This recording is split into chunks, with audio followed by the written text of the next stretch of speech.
So, Shannon, we have to sign both, right? Okay. Sorry. No, hold on. You have all your photos. Except we're Waiting waiting for one two, more. two and eight. Here she comes. Okay. No, President two and we're not in a hurry. She had to call her dog.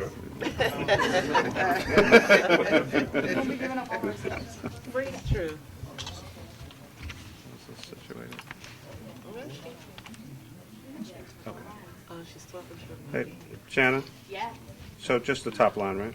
Yeah. Okay, on each.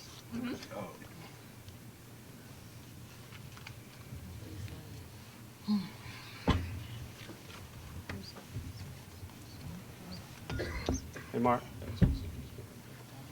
Where's Mark? Yes.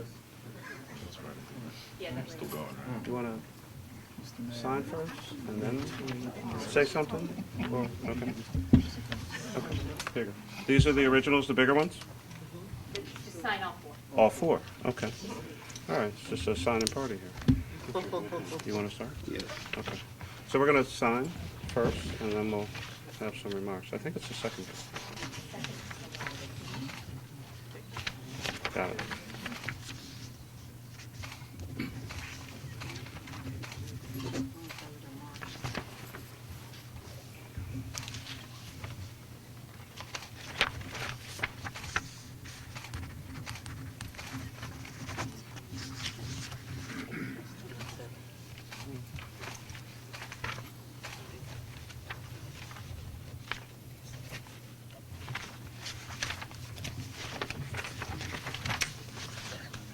The mayor has to sign.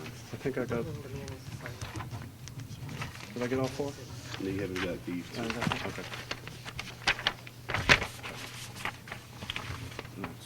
That's for you.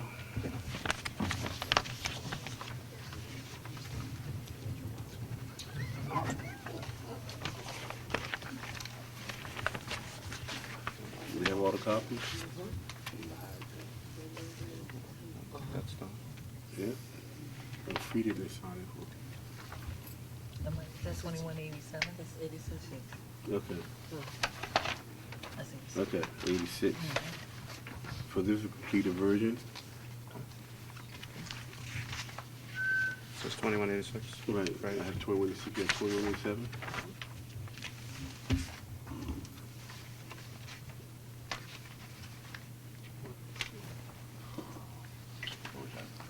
Twenty-one eighty-seven. I have one for 2187.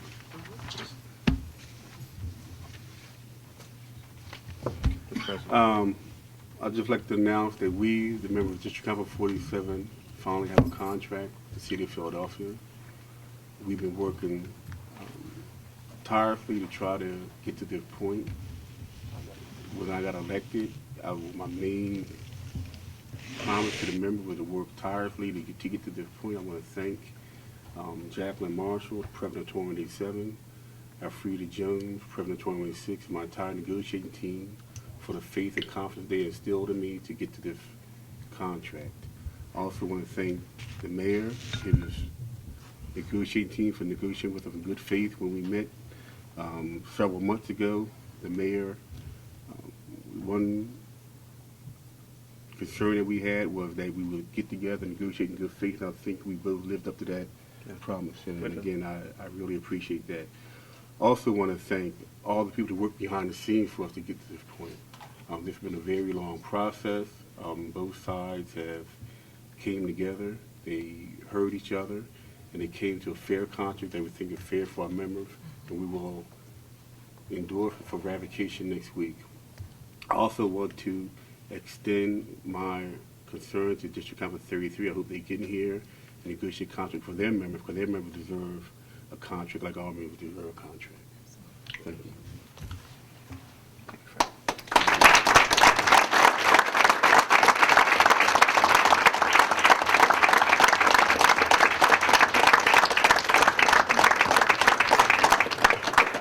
I'm just going to make a few brief remarks. I'll have some other comments a little later, but I want to echo what President Wright has said. And if I could be so bold, we call each other in private by our first names, but Fred Wright is a man of integrity. He is a man of his word. He is a hardworking, serious, focused individual who I have come to enjoy working with in the way that he works. He talked about his team, and certainly Jackie and Alfreda, Bob, Jonathan, and the entire team that's here. This has been a long, hard road, but this particular team, from day one, has been focused on their efforts to not only represent their members as they should, but also with a sensitivity toward many of the challenges that our great city faces. And each of us were able to literally lay out on the table the things that were most important to us. At the end of the day, of course, and we reached this day because of compromise. Compromise is not a bad word, and actually it leads to productive results. Our public employees work hard. They deserve the raises that they're getting, their longevity and step increases, and the many other components of this tentative agreement. And at the same time, there were many reforms that I've talked about for some time. The atmosphere in the room, and I've been checking with my team all day long and asking, how are things going in the room, and how are the DC 47 members and negotiators? And the reports that I received back were that folks were diligent, they were focused, but that they were also really just very, very good to work with. And that's why we ended up here today. So we're very pleased. I'm very excited personally that we were able to reach this kind of agreement. You are a great young man to work with, and I look forward to I'm not that young. Thank you very much. I look forward to many, many days going forward. Thank you very much. Mayor, I know you're not interested in giving out details of this contract, but two questions. Number one, did you get your furlough days that you've been looking for?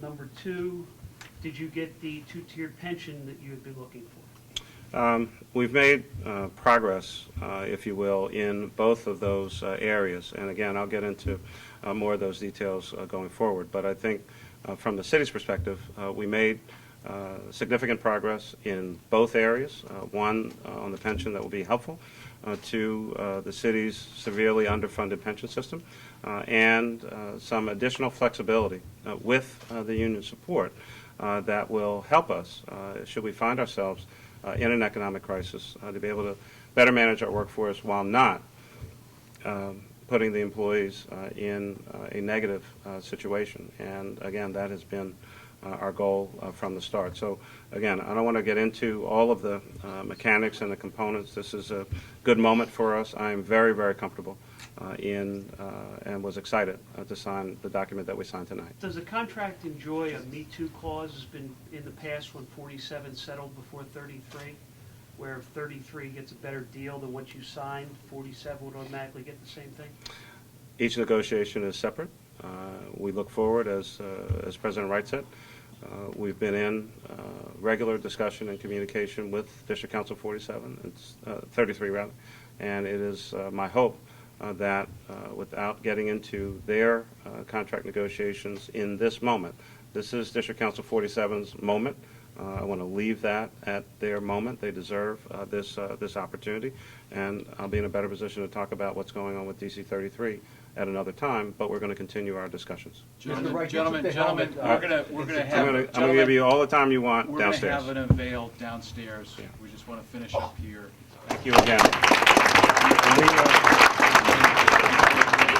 I'm going to make a statement, and then I'll be glad to take questions. All right. Okay. Go ahead. Step over. So, as you all know, we're very pleased that our city administration labor team, just a few minutes ago, we all came to agreement with representatives of AFSCME District Council 47 on an 8-year contract that provides critically important reforms in the areas of pension, health care, and work rules, while also providing appropriate and hard-earned pay raises for thousands of members of District Council 47. This agreement, as everyone knows, has been a long time in coming, and not for a moment would I suggest that it's been an easy process, because it has not been. But again, the events of the last few days and months with Mr. Wright and his leadership team, quite frankly, have accelerated the process. Since 2009, I have said consistently that we wanted to provide pay increases for our hardworking city employees, but I also said that this was a contract that also had to balance the needs of not only our employees, but of course the taxpayers who pay for our contracts. As you all know, every day, our city employees and our administration work together to provide high-quality services for the people who live here, work here, pay taxes here, and even those who visit Philadelphia. And our administration has worked with our union officials on hundreds of issues each and every day. We work in partnership, just as the city works in partnership with our business community, our civic community, our nonprofit sector, to advance the health and prosperity of our great city. What we've achieved today in partnership is significant and historic, and it's proof that when people who are committed to the city's future sit down for an honest exchange, we can accomplish almost anything.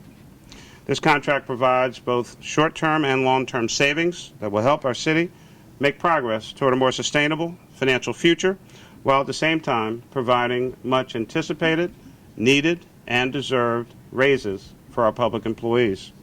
Before I get into the reform elements of the agreement, let me note that the term of this contract runs from July 1st, 2009 through June 30, 2017. And while there are not retroactive increases in this agreement, the overall 5-year plan cost of the agreement is an estimated $122 million, which presents a substantial challenge for our budget, but one that we believe is warranted based on the terms of the contract for both our employees and the citizen taxpayers. Turning to the reform issues. With our pension fund only 48% funded and the city's annual payments to the pension fund consuming 16% of our budget, the need for reform has been obvious for many years for so many of us.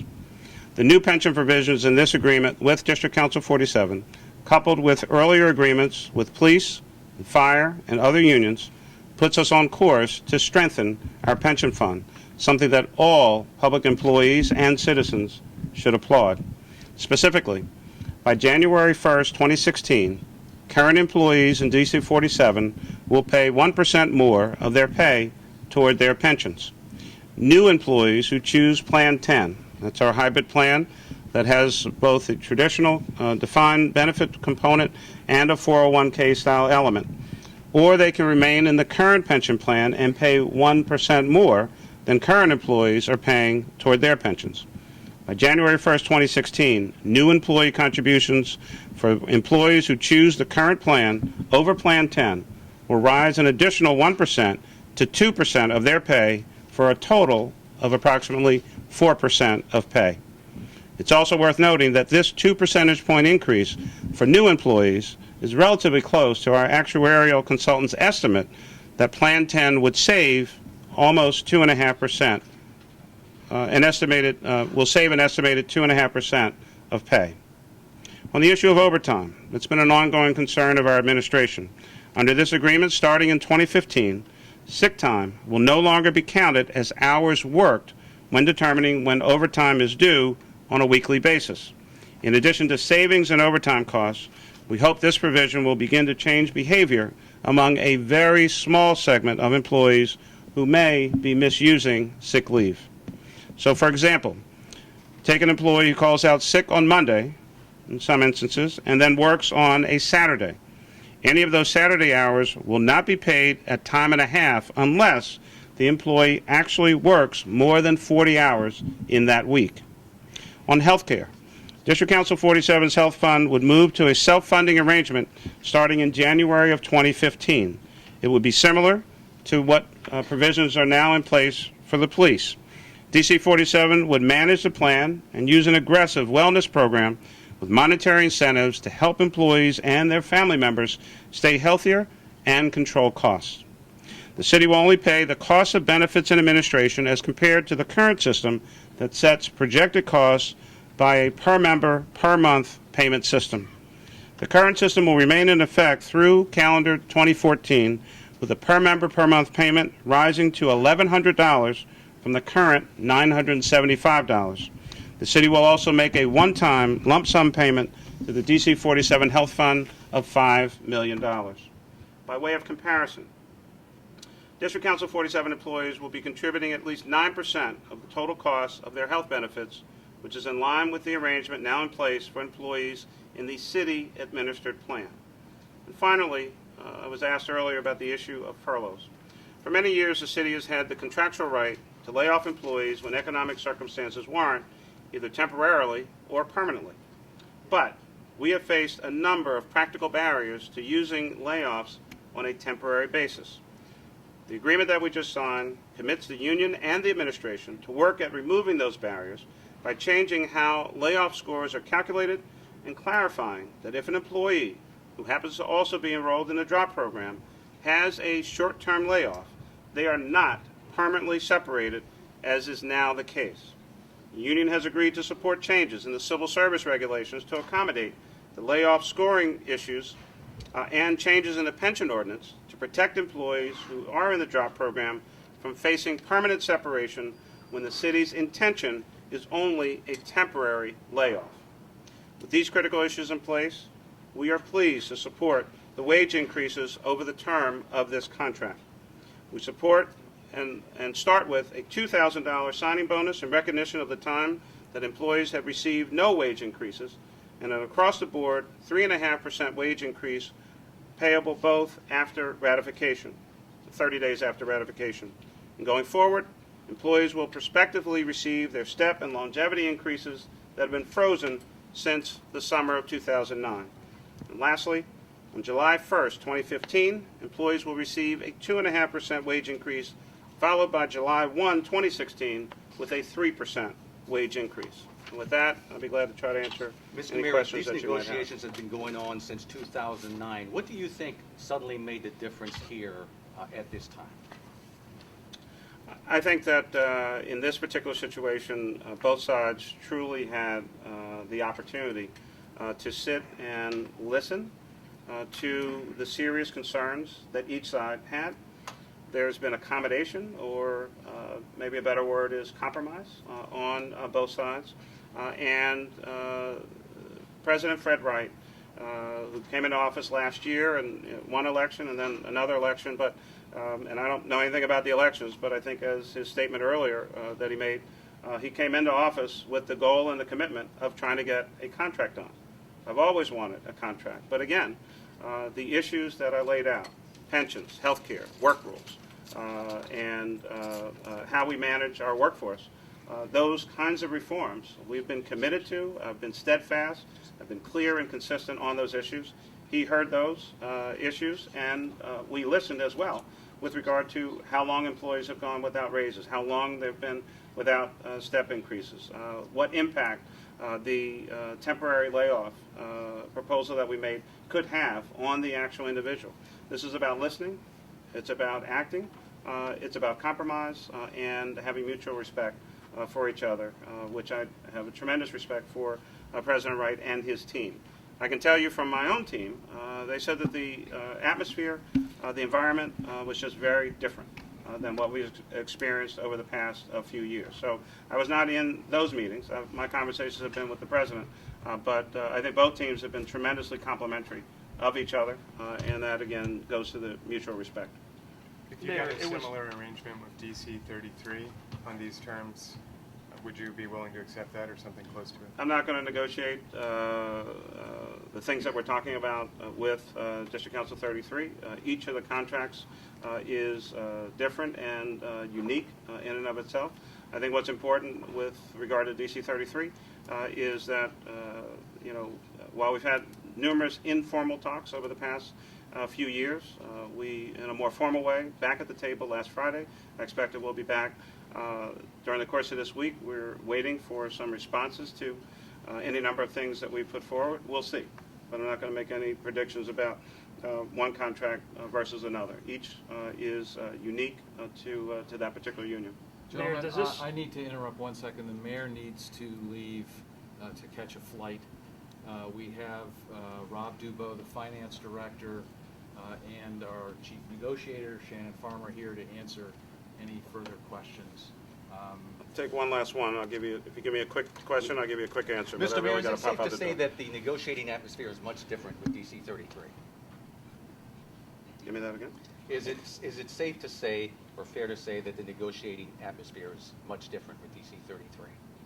I mean, they're two different unions. There are a lot of different personalities. You know,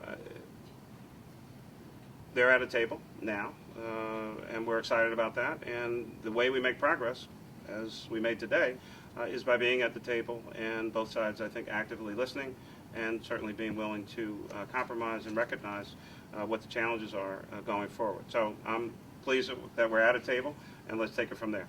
Thank you, Everything everybody. else, the rest of the team is here. Unfortunately, I do have to catch a flight. Thank you, Mayor. Thank you. Thanks for coming down and adjusting your schedules. I appreciate it. Somebody lost their Yeah, I did. So, want Rob and Deanna for any other? We will be getting out a press release shortly, and With all those details? yes, so Is there a Me Too clause? Only a few questions answered. Is there a Me Too clause in the contract?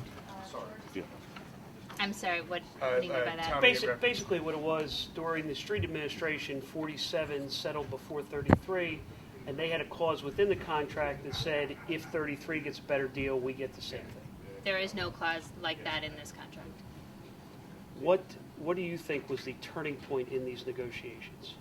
I think that there was, as the mayor said, a period of time where there was a change of leadership and people had an opportunity to, on both sides, I think, re-examine their positions and sit down and really be able to talk about the issues, listen to each other's concerns, and come to an agreement that addressed the major concerns of both sides, which is what we always hope to do. Can you describe, again, I didn't quite follow the difference with the furlough situation, or it's not exactly a furlough? Yeah. So the challenge practically with layoffs, and furloughs are really just a form of temporary layoff, the challenge has been that under the civil service regulations and the pension ordinance, it was very difficult to do layoffs on a temporary basis. The city has had for years the option to do permanent layoffs, but that's, creates a permanent job loss for somebody, and the city throughout the financial crisis worked really hard to minimize doing that and wanted the flexibility in the next financial crisis, hopefully there won't be one, but in future ones, to be able to manage that through temporary layoffs if necessary. But there were certain practical barriers in terms of calculating the layoff scores and also with the pension ordinance. And so we have worked through those issues with the union, and they have agreed to changes that would eliminate those practical barriers so that the city, if it needed to, could do temporary layoffs. But there is no firm number of days or anything along that line? No, there is not. Because in the 33 contract, wasn't there a specific number of days that you were looking for? There were previous proposals that were made to 33 and proposals that have been were made to this union until we reached this agreement. But we have the flexibility now to manage through temporary layoffs if necessary, and I think that's what's important. Rob can comment on that. Yes, that gives us, one of our big concerns is if we hit another financial crisis, to be able to manage our workforce in a way that doesn't separate people permanently, and this allows us to do that. Rob, these pension changes sound similar to what happened with the police and fire, and that it's an optional Plan 10 for the new hires. That obviously no one has signed up for that last time I checked from the police or the fire unions. If no one does sign up for any of the unions when given the option by the end of the mayor's term, would you consider a success in terms of the pension reforms that the administration has been seeking for so long? So what this contract does for existing employees, they add a % to the amount they pay, and then for new employees, if they don't go into the hybrid plan, they add another %. That gives about 2% savings to the pension fund. What Plan 10 would give you is about 2.5%. So even if nobody from 47 goes into the hybrid plan, we're getting about the savings that we were looking for. So yes, I would consider that a success. And what's the pension fund is 47% funded. What is the? 48.1%. I apologize. What is the? Every percent makes a difference. That's why you have your job. Yeah. Why? What's the long-term impact of these types of changes on the pension fund and the pension health? So obviously we've just negotiated that today, so we'll have the actuary look at that, but we don't have those percents yet. Substantial yet? Do you expect it to be something that really puts the pension fund I in the think right direction? it will help. Every change we make helps, so we're looking to keep improving the health of the fund. Does Plan 10 require for the non-uniform employees council approval, correct? So to implement the terms that were negotiated with the pension. So that's actually a somewhat difficult legal question. I mean, That's why I didn't answer it. right. So once the parties have negotiated the terms of an agreement, if either party were not to move forward, it would be an unfair labor practice, which is slightly different than what happened with the interest arbitration awards involving Local 159, because the bargaining statute is somewhat different there. So we fully expect that this will be implemented. Plan 10, that option would be in place immediately, and I believe that the pension board will start doing that immediately with new hires, and then the increased contributions kick in January of 2015 and January of 2016 for current employees, and the union will be supporting council passing those pension changes. So it's $2,000 on signing. Correct. Then you've got a raise in 2015 and 2016? There is a raise upon signing. There is a raise in 2015 and a raise in 2016. Okay, so it's 2,000 raise, Yes. then 2015, 2016. Correct. Right. So there's a raise in FY14 and in FY16 and in FY17. No raise in fiscal year 15. And a restoration of longevity, steps of longevities. Which is a big number. For some members, yes. And for some people, a very small number. It depends on when they were Right. hired. Real quick, what were those raises? I know it's in the law. It's a 3.5% following ratification, a 2.5% July 1 of 2015, and a 3% July 1